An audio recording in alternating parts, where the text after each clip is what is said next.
नमस्कार, स्वत्व के डिजिटल प्लेटफॉर्म में आपका स्वागत है। मैं हूं प्रशांत।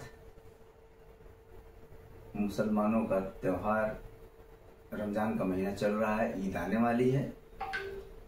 अब पॉलिटिकल डिस्कशन में हम ईद की चर्चा इसलिए कर रहे हैं क्योंकि सभी बड़े नेता जैसे चिराग पासवान ने इफ्तार पार्टी दी और उस इफ्तार पार्टी में भाजपा सहित अन्य दलों के नेता भी गए। ये जो इफ्तार की राजनीति होती है, हर साल ईद आती है, ईद मनाई जाती है, एक दूसरे को बधाइयां दी जाती है, लेकिन इसमें जो अपनी राजनीतिक रोटी सेंकी जाती है, राजनीतिक एंगल साधा जाता है, उस पर आज हम चर्चा करने वाले हैं। हमारे साथ हैं वरिष्ठ पत्रकार सत्यपाल श्रेष्ठ जी। सर, बहुत बहुत स्वागत है आपका। ईद मनाने से, रमजान में रोजा रखने से और इफ्तार पार्टी रखने से किसी को आपत्ति नहीं होनी चाहिए, लेकिन एक विमर्श का विषय है कि ईद पर राजनीति होती है, खास करके इफ्तार पार्टी के बहाने अपने समीकरण साधे जाते हैं। हाल ही में लोजपा के नेता और केंद्रीय मंत्री चिराग पासवान ने इफ्तार पार्टी दी, जिसमें भाजपा के कई बड़े नेता भी गए। क्या है ये पूरे देश भर में जो ईद मैंने इफ्तार को एक पॉलिटिकल स्टंट बना दिया गया है पिछले कुछ वर्षों में, क्या कहना चाहेंगे? दरअसल देखिए, ये एक ढंग से मुस्लिम तुष्टीकरण ही है पूरा मामला। बिल्कुल, चूंकि आप इफ्तार की राजनीति बहुत पुरानी चलती आ रही है, यह कांग्रेस का कल्चर रहा शुरू से। भाजपा कभी इफ्तार पार्टी नहीं की, भाजपा के किसी नेता ने कभी इफ्तार नहीं किया। बाकी जो भी वो करती हो भाजपा, लेकिन इफ्तार पार्टी किसी भाजपा के बड़े नेता के घर का आयोजन तो नहीं सुने। ठीक है, इफ्तार पार्टी आप करते हैं, लेकिन उसी के बराबरी का त्योहार होली है हिंदू, वो भी हर साल आता है, हर साल होली आती है। तो कहाँ कोई होली मिलन कर रहा है?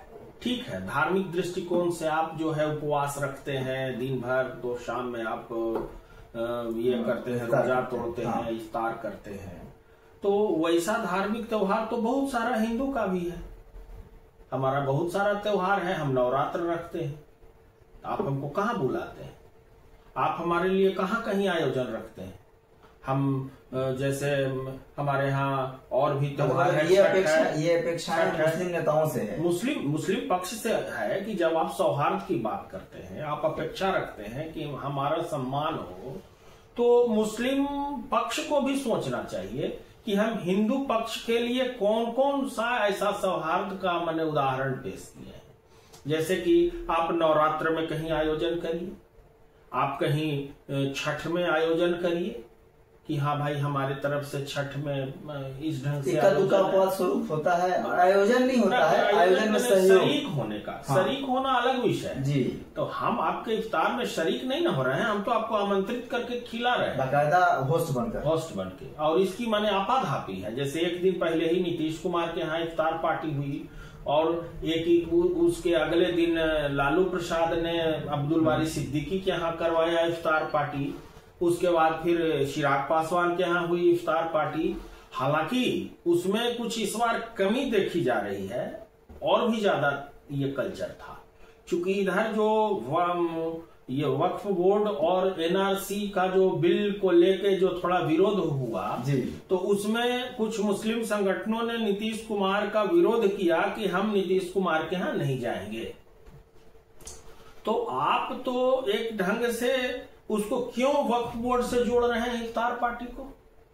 वो तो धार्मिक मामला है, तब तो ये साबित हो गया कि मामला तुष्टीकरण का कर रहे हैं जी। जैसे अगर हमारा आपके साथ सदन में हम दोनों दो पक्ष में हैं, आज कहा सुनी हो गई, आप मेरे यहाँ कोई आयोजन है तो आप मेरे यहाँ उस आलोक में अगर आयोजन में नहीं आते हैं, तब तो हो गया कि मैंने ये हम लोग का राजनीतिक विरोध नहीं है, हम लोग व्यक्तिगत विरोध में आ गए। तो उसी ढंग से अगर एनआरसी और वक्फ बोर्ड को लेके अगर मुस्लिम नीतीश कुमार का विरोध कर रहे हैं, तो ये तो मान लेना होगा कि आप नीतीश कुमार के यहाँ इफ्तार में इसीलिए जा रहे हैं कि नीतीश कुमार आपके वक्फ बोर्ड के बिल को खारिज करा दे जी। तो ये तो मामला फिर स्वार्थ परक हो गया। आप कहते हैं कि हमारा जो है ये रोजा सबसे बड़ा ही पवित्र माह है, मेरा रमजान का महीना है, हम पवित्र सोचते हैं, बड़ा ही माने एक दूसरे के प्रति सौहार्द रखते हैं, तो यहाँ तो आपका स्वार्थ आ गया जी। तब तो वो खंडित हो गया आपका जो मन में जो आपने संकल्प लिया है वो खंडित हो गया, जिस भी भाव से आप लेते हो।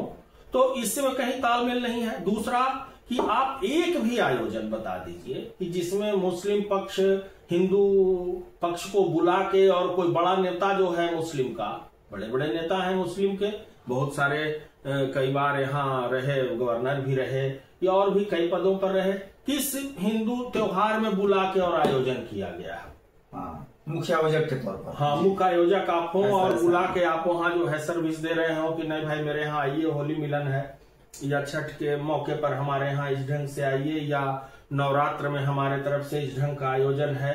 कहीं किसी का नहीं है।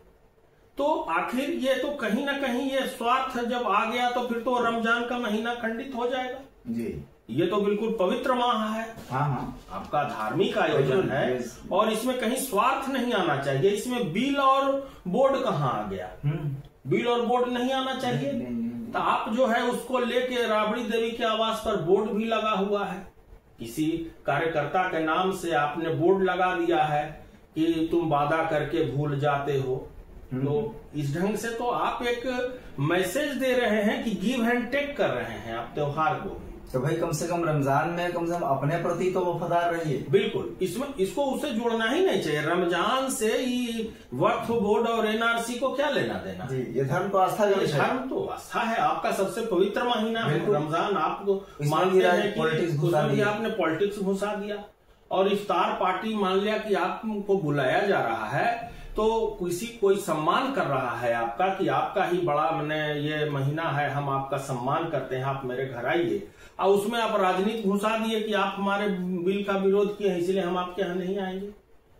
तो ये तो कहीं से धार्मिक नहीं लग रहा है। विरोध के और भी मंच हैं, तरीके हैं। विरोध अपने स्तर पर करिए कि आप नीतीश कुमार को जिस भी ढंग से विरोध करते हैं संसद तक विरोध कीजिए, लेकिन इसको इससे मत जोड़ो। रमजान पवित्र माह है, कम से कम उसमें इसकी चर्चा नहीं होनी चाहिए जी। और दूसरा, आप भी आगे बढ़ के जब सौहार्द की बात कर रहे हैं तो आपको भी किसी न किसी आयोजन में आगे बढ़ के उस पक्ष को बुलाना चाहिए, उस पक्ष के नेता को बुलाना चाहिए, जिस भी कैटेगरी में आप करते हैं। है कि फिर आबादी देखकर, मोहल्ला देखकर पुलिस की ड्यूटी बढ़ाई जाती है। और होली में तो होली रोकने की बात कही गई थी अंजुम आरा के माध्यम से कि होली को कुछ देर के लिए रोक दिया जाए, मेरा उस दिन जुम्मा है।